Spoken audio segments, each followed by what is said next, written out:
Hi guys, in this lesson I'm gonna take a progression from a jazz standard and give you some ideas on how you can come through that in a more bluesy sounding way.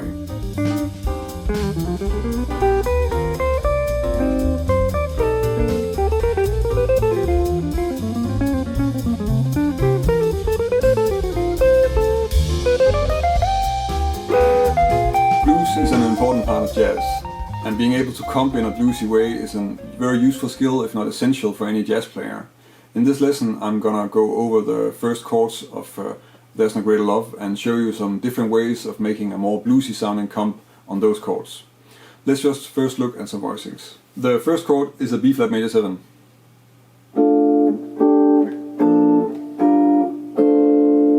And then an E flat 7.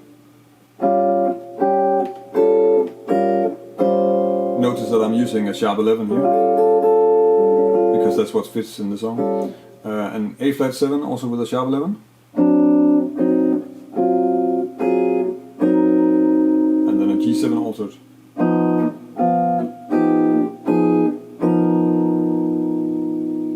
Blues is really riff based music, so you probably already know riffs like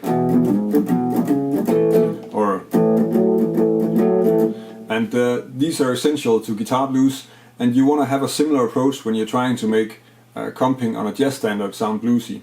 So that means that you want to play simple melodies that you can repeat through the changes and that will really connect well with the groove. So playing lots of quarter notes and really emphasizing the strong beats is probably an essential part of playing blues. If you do this on the first 4 bars of There's No Greater Love, you get something like this.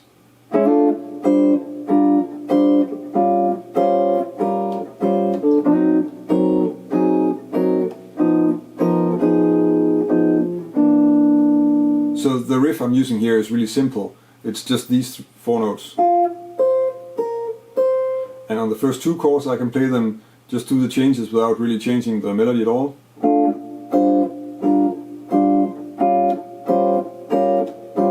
Then for the 3rd bar I'm moving it down a whole step, but an identical melody. And then in the 4th bar, just to add some variation, I take the same notes, but then I add a small variation at the end before we solve it to the C. Another way of playing a bluesy comp is to repeat the same chord and then maybe change 1 or 2 notes. In that way you have sort of a static part that's really conveying the groove and really locking in, and you can emphasize how the groove sounds. And for instance, of shuffle feel you can emphasize or accent the upbeats. If you do this on the first 4 bars of There's No Greater Love, it sounds like this.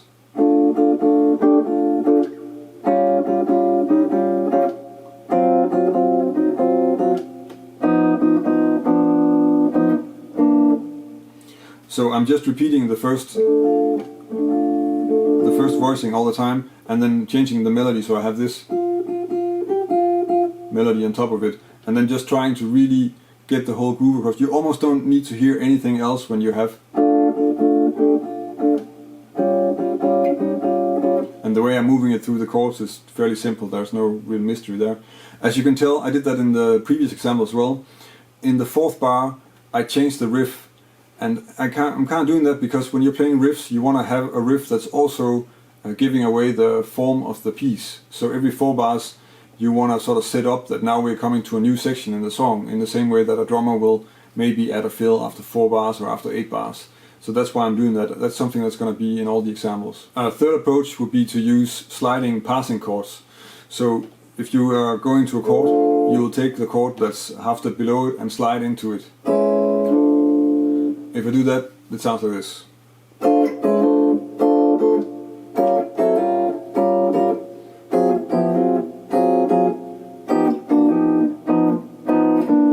So nothing really fancy. I'm just taking this B flat major 7 with a 9, and then I'm sliding into it from below.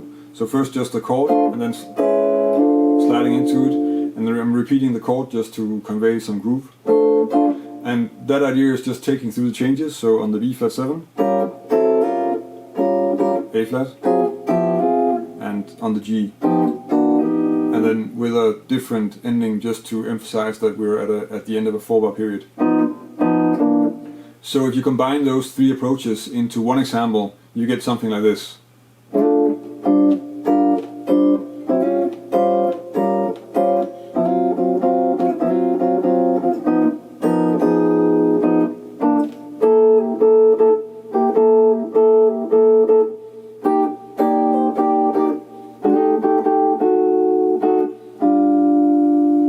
So that was 3 approaches to how you can make comping sound more bluesy. I hope you can apply it to your own playing and get some new ideas and some new ways to play some standards you already know.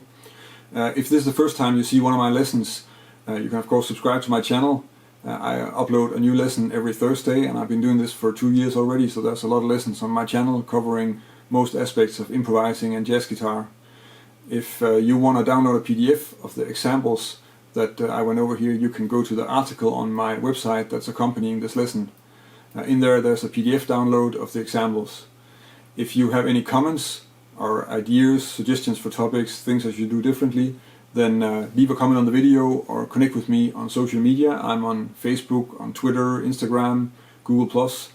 And it's always nice to get some feedback and to hear from you guys what you want to hear lessons of, or if there's something that you think I haven't covered yet. So that's about it for this week. Thank you for watching, and until next week.